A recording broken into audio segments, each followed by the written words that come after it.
Hello friends and good morning to everyone.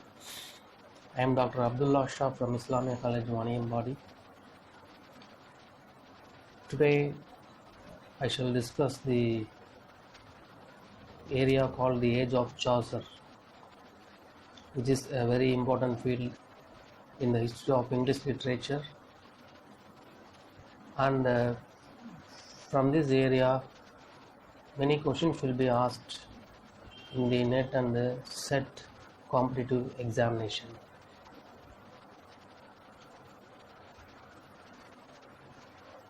Before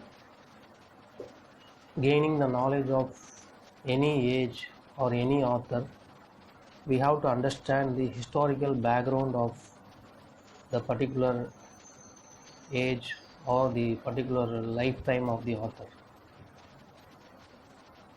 And coming to the historical background of Joffrey Chaucer, during his lifetime, there were three kings who ruled England. That is Edward III from 1327 to 77, and King Richard II 1377 to 99, and King Henry IV 1399 to 1413. So these are the three kings who ruled England during the lifetime or the age of the Chaucers. And also there are some important historical events that happened during the lifetime or even before the birth of Chaucer. The first important historical event is the 100 Years of War. The 100 Years of War. The year is 1338 to 1453. So this 100 Years of War was fought between England and France. There are many reasons for that 100 Years of War. So specifically, we can say that there are some disputes over the English territorial possessions in France, and also there are some problems related to the legitimate succession to the French throne.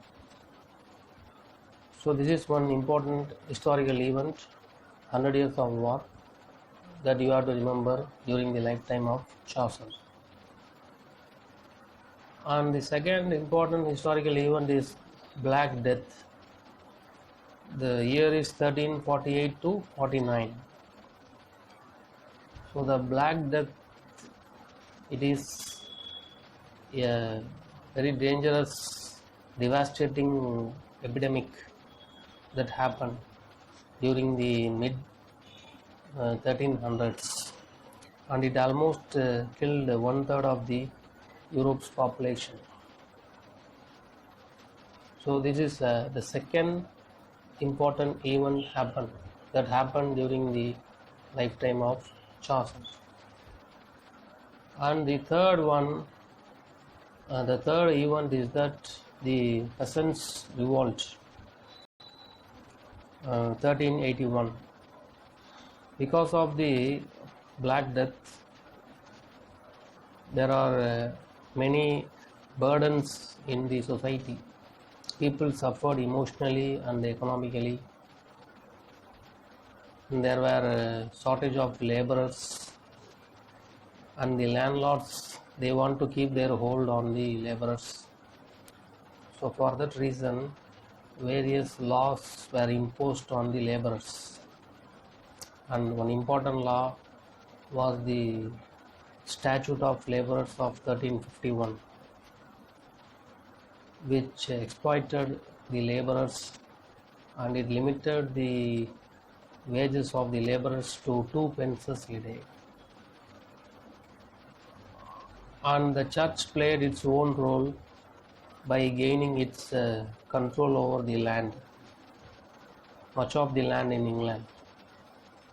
And another tax called the poll tax, it was introduced in 1831, and people were forced to pay that tax. And this is the main reason for the rise of peasants revolt, and this revolt was led by the leader called Walt Tyler.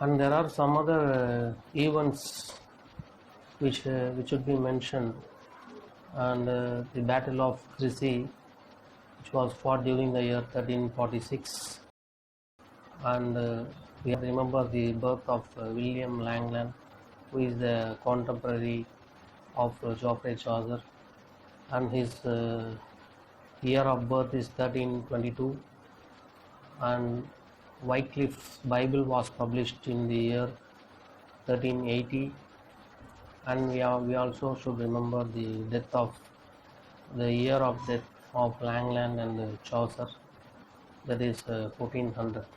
So these are all some events, historical events, and the background of the Age of Chaucer.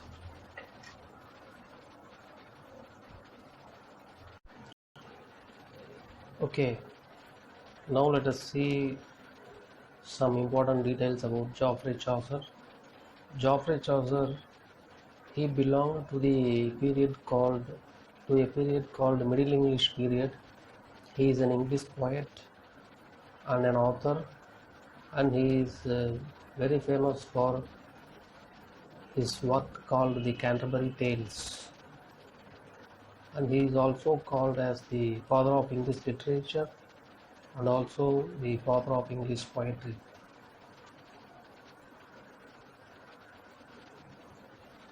Chaucer, he also participated in the 100 Years of War as a warrior, and then he went on so many expeditions around Europe, and he got so many experiences, and he was able to pull out all his experience and portray it in his masterpiece, that is the Canterbury Tales, his work.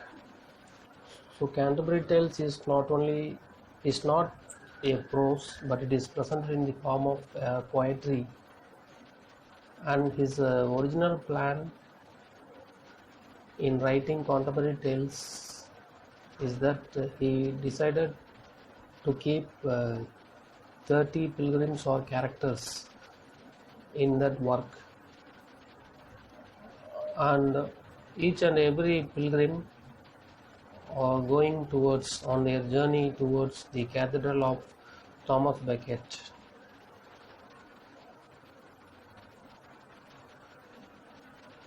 And each and every pilgrim, when they are on the way to Canterbury, they will narrate 2 stories, and on the return journey also they will narrate 2 stories.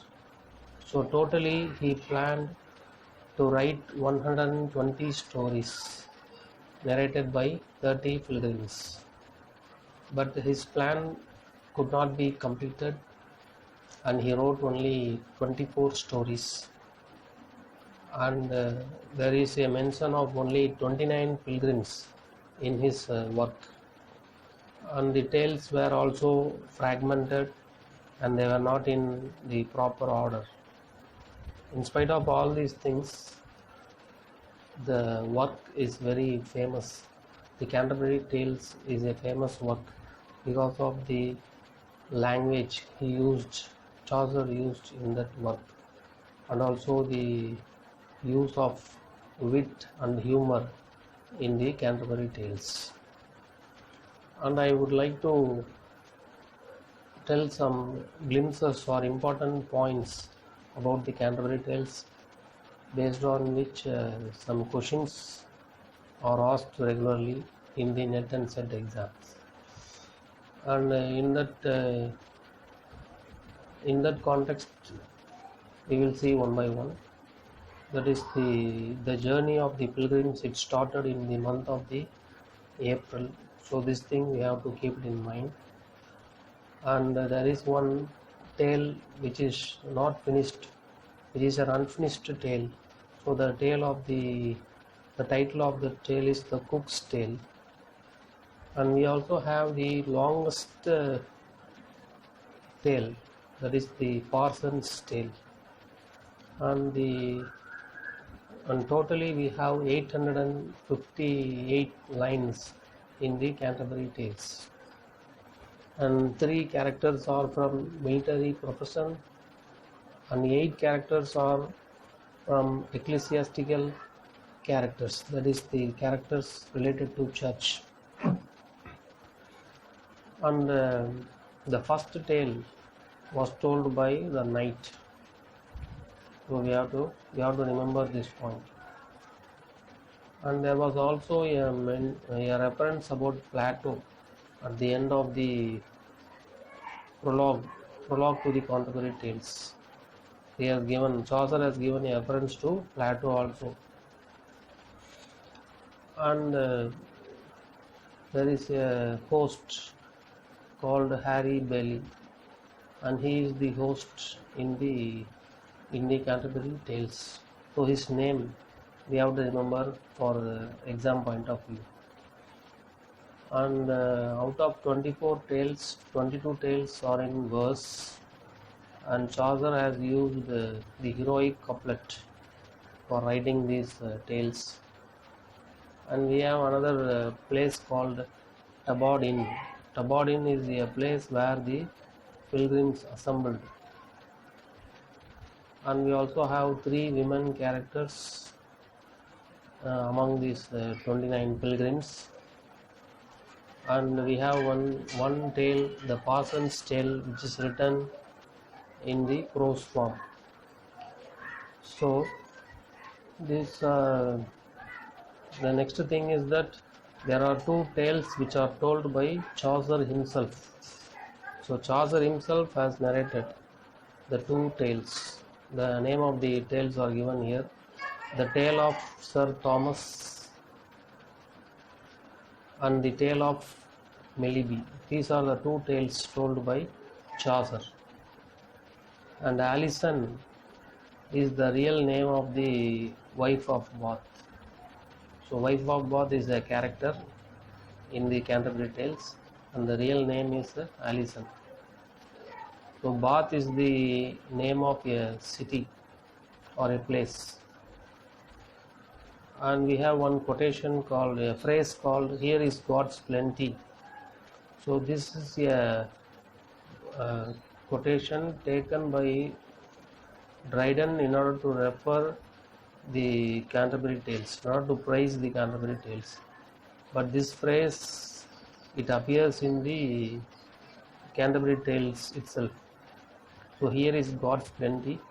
It is a quote given by Dryden to praise the knowledge of Chaucer. And we have one more detail, that is we have one tale called The Wife of Bath's Tale. This tale was taken from the main source. The main source of this tale is Romandilla Rose, written by Jean de Mans. So this is another thing.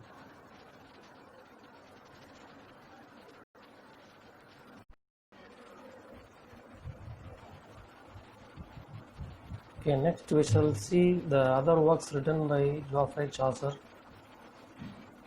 And the first work is Parliament of Fowls, written in the year 1380. And the main theme of this work is Christian love. And here we have a group of birds. They gather together in a tree during the spring season, and they discuss about their choice of mates for the year. And this work is also written as a celebration of Valentine's Day. And the next work by Chaucer is the Book of the Duchess. It is also known as Death of Blanche, and it deals with the story of a poet's dream. and in the dream the poet will meet a knight and they have a discussion. So this is the theme. And the next work is Legend of Good Women. It is a collection of 9 brief narratives of women who were martyred for love. And this poem is set in the frame of a dream vision. Then another work is Troilus and Cressida, and it is the longest complete poem of Chaucer, because even Canterbury Tales is an incomplete one. But this Troilus and Cressida is a complete poem, and it consists of 8,239 lines. And also rhyme royal method is followed for writing these stanzas, and it is divided into 5 books, and it deals with the story of Troilus and his lover Cressida. The next work of Chaucer, it is not the real work, it is a translation, Roman de la Rose. It is actually a French poem written by Guillaume de Loris, and the concluding part was written by Jean de Mon, and this work was translated, a part of the work was translated by Chaucer. So this one also you have to remember. Then coming to the contemporary writers of Joffrey Chaucer during the lifetime of Joffrey Chaucer, we have King James I of Scotland, and he has written some works, some books called The King's Squire, published to the play Christie's Kirk on the Green, Falls of Princes. So these are all some works written by, notable works written by King James I. Then the next contemporary writer is John Lydgate, and the works of Lydgate is The Temple of Glass, Story of Thebes, London Lyckpenny. Then we have Sir Thomas Malory, who wrote Mortidy Author. Mortidy Author means the death of an author, and the year is 1485. Then we have Sir Thomas More. His famous work, masterpiece, is Utopia, and the next work is Miscellany, published by Totley. So Totley is not the name of the author, it is the name of a publisher. Then apart from this, we have some other contemporary writers like William Langland. He has written the work A Treatise on the Astrolabe, Confessio Amantis. And then we have the contemporary writer John Gower, who has written, who wrote Vox Lamentis. Then Wycliffe, who published the Bible. Then John Mandeville, who has written the work called The Travels of Sir John Mandeville and the Governale of Princes.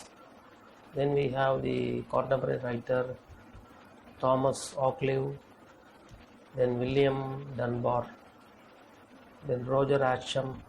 So when we say Roger Ascham, we have the famous work, The Schoolmaster, written by Roger Ascham.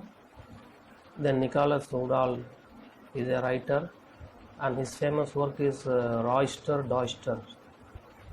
Then we have John Haywood, and his work is Four Piece. Then we have Thomas Sackville and Thomas Norton. They wrote Gorbodoc. Then other writers like John Still, John Barber, Sir David Lindsay, Robert Henryson, Gowan Dolos, Stephen Hobbs, John Barclay, and John Skelton. So these are the contemporary writers of So next we shall see the paper 1 and paper 2 structure for the NET exam. As you are aware, paper 1 consists of 50 questions and each question carries 2 marks, totally 100 marks. And paper 2 we have 100 questions and it carries totally 200 marks. So you will be given 3 hours without any break and you have to attend all the questions, and there is no negative marking. And this is the overall model. If a candidate is new, you should be aware of this structure and you have to plan accordingly. Then coming to the UGC NET 2019 question paper model. So these are the fields in which questions were asked. So in drama we have 12 questions, poetry 17, fiction and short story 13, non-fiction prose 13 questions, and language basic concept, Indian writing, cultural studies, literary theories, post World War II literary theories and research methods. So these are all the areas which were covered in the UGC NET 2019 question. So under drama we have various fields like modern drama, Elizabethan stage and actors, Jacobean age, kitchen sink drama, university wits, Shakespearean plays, Greek tragedies and Puritan period. Then in the poetry we have Victorian age era, modern English poetry, romantic era poetry, Jacobean age, American poetry and prosody.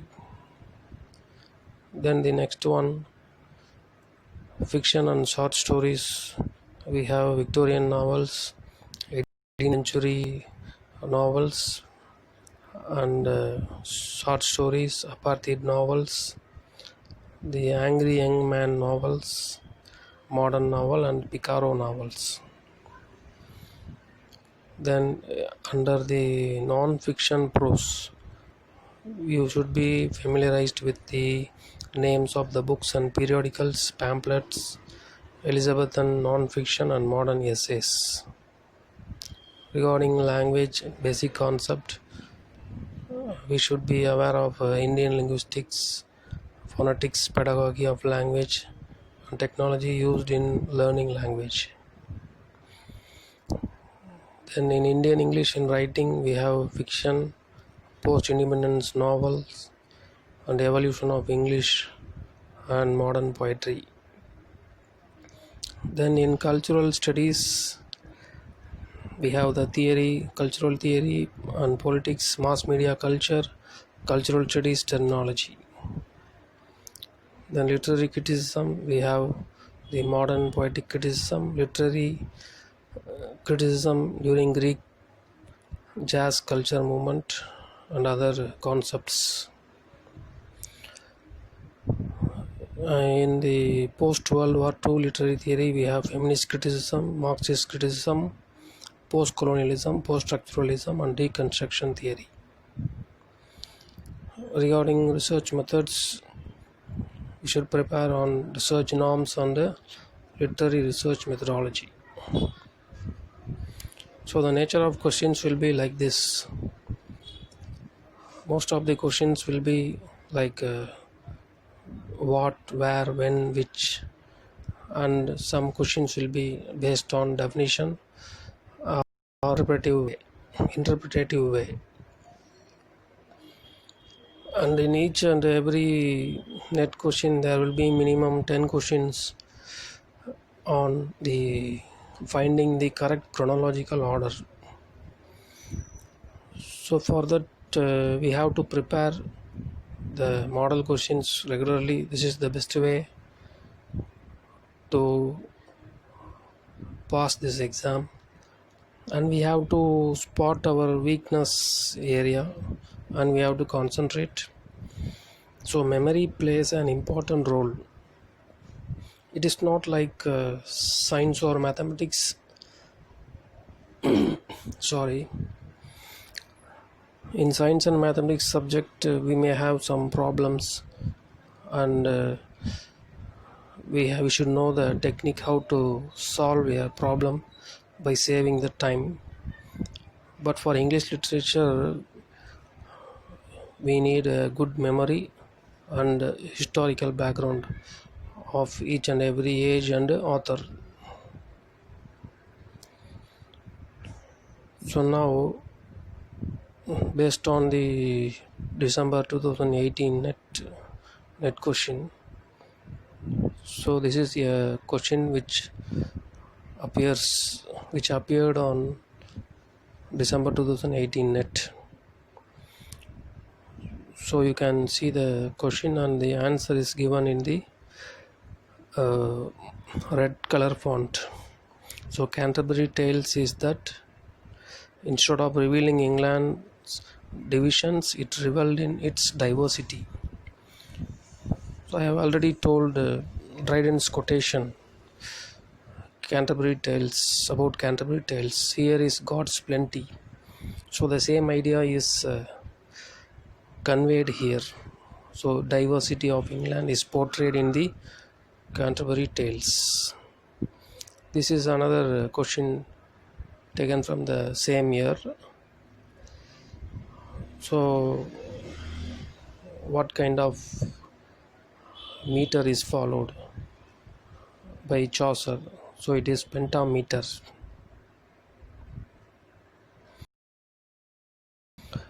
Here we have another question regarding the tales narrated by Chaucer himself.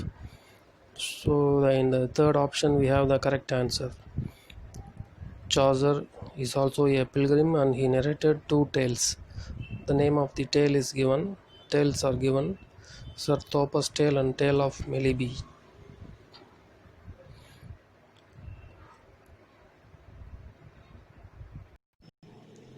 I hope that this presentation will give you at least some idea about how to prepare for NET exam. And with this I conclude my presentation. Thank you for your patient listening. Thank you one and all, and best of luck.